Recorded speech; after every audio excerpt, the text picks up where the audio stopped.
comments again. This is continuation from the previous videos that I did because I was away for 6 weeks. So continuation ito sa mga tanong, sa questions and comments ninyo, okay? The next tanong that I want to ask is that itong baby nito, nagla-latch mga 5 minutes lang on and off, then ayaw na, and then it takes maybe mga 8 or 9 hours uli bago magla-latch. The baby is not, the mom is so concerned, mom is so problematic, the baby is about 4 months old, and the baby doesn't like the bottle. So, itong baby na to starting to lose weight because the baby is not constantly latching, nagla-latch lang 5 minutes. 5 minutes is not enough, okay? Depends, okay? Depends. May mga nanay na super talagang dami-dami ng gatas niya na within 5 minutes, busog na sa baby. And baby can last for a long time dahil napaka-super abundant ng milk ng mom. Pero hindi natin alam ito si mommy na to kung talagang marami, sabi niya medyo kumukunti na yung gatas niya because again, the baby is not constantly latching and the baby is starting to lose weight. So, sa aming mga lactation consultant, talagang kino-consider namin yung growth and development ng baby or growth spurts ng baby, okay? Diba, I mentioned this before, the growth spurts of baby is 3 days, 6 days, 3 months, 6 months. Yun yung mga growth spurts ni baby. Yun yung mga time na minsan baby is like monster eater, eat ng kadami-dami and then will not breastfeed for a long time. Itong 4 months na to, ito yung development ng baby na some babies starting to change their feeding pattern. Tinatawag doon cluster feeding.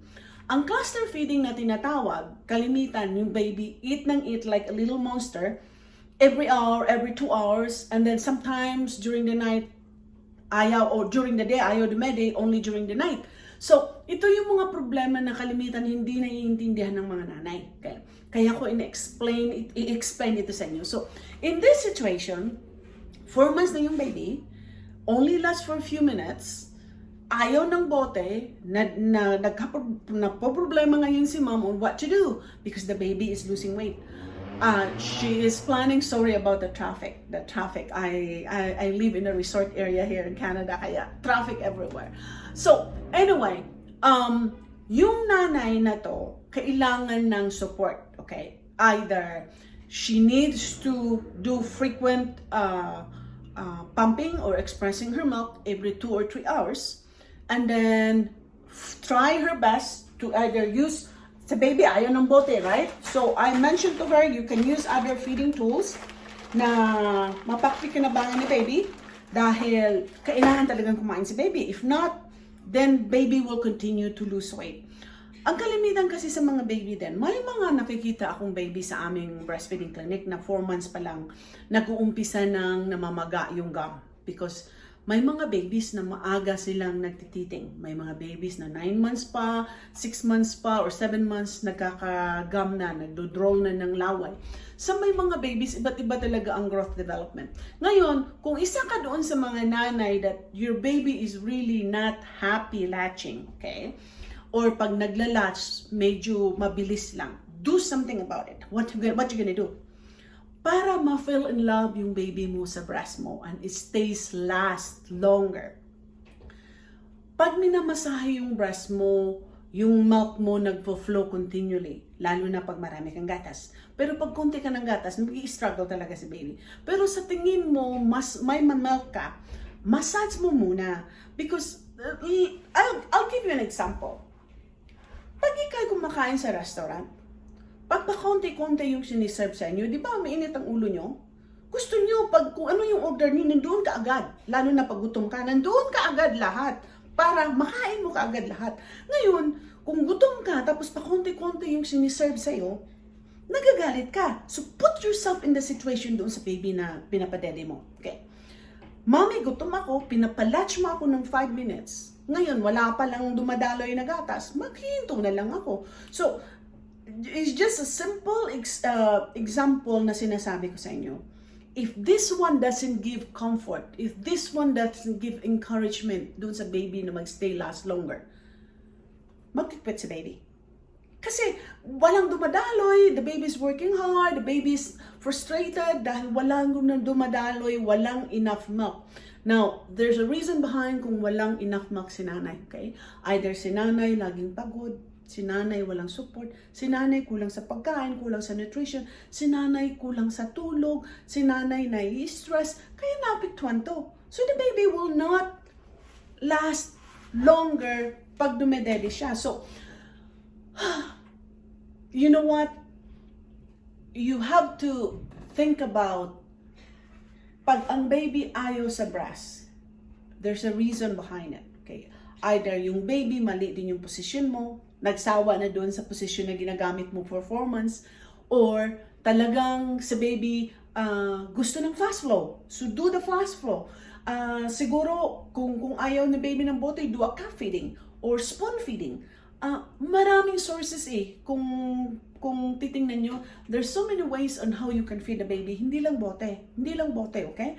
So, pag sinabi ng doktor na, baby nyo, hindi nag-gain ng weight, kailangan nyo ng formula. So, anong gagawin nyo kung ayaw ni baby sa bote? So, find a way on how you can produce more here. Makakasave kayo ng pera dahil ang mahal ngayon ng gatas. My goodness. Hindi lang dyan. Kahit dito ang mahal ng gatas ngayon.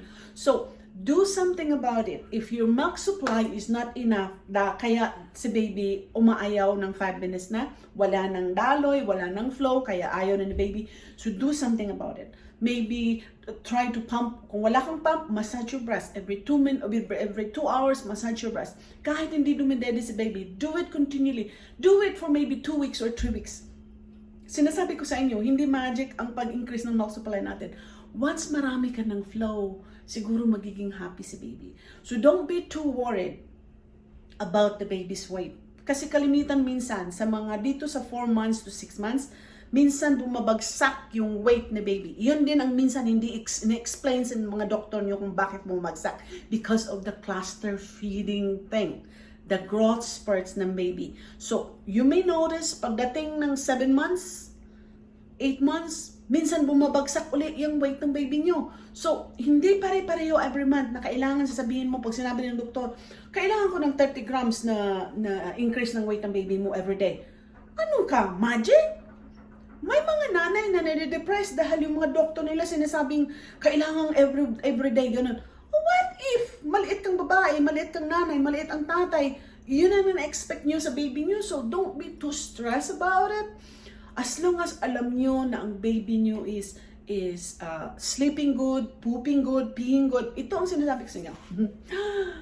Pag ikaw nagbe-breastfeed ngayon, nag-lose weight ang baby mo, pero tumatain naman everyday, umiihi naman everyday, ibig sabihin may nakukuha sa gatas ninyo. If baby is not totally pooping a day, peeing a day, meaning sabihin, baby is not really getting something from you. So, think about it. Don't get so depressed. Kasi pag lalo kang na-depressed, lalo kang na-stress, dito naapektuhan at dito din sa gatas natin. So, make sure continue to massage your breast. Kung wala kang pump, express it manually. Ask your husband to help you. Kaya nga may partner tayo eh. Because again, sinasabi ko before, breastfeeding is a teamwork. So, ask your husband to help you. Alam kong mahirap manually express pag mag-isa ka lang kasi walang maghahawak doon sa cup or sa bote. Do manual expression. And you know what?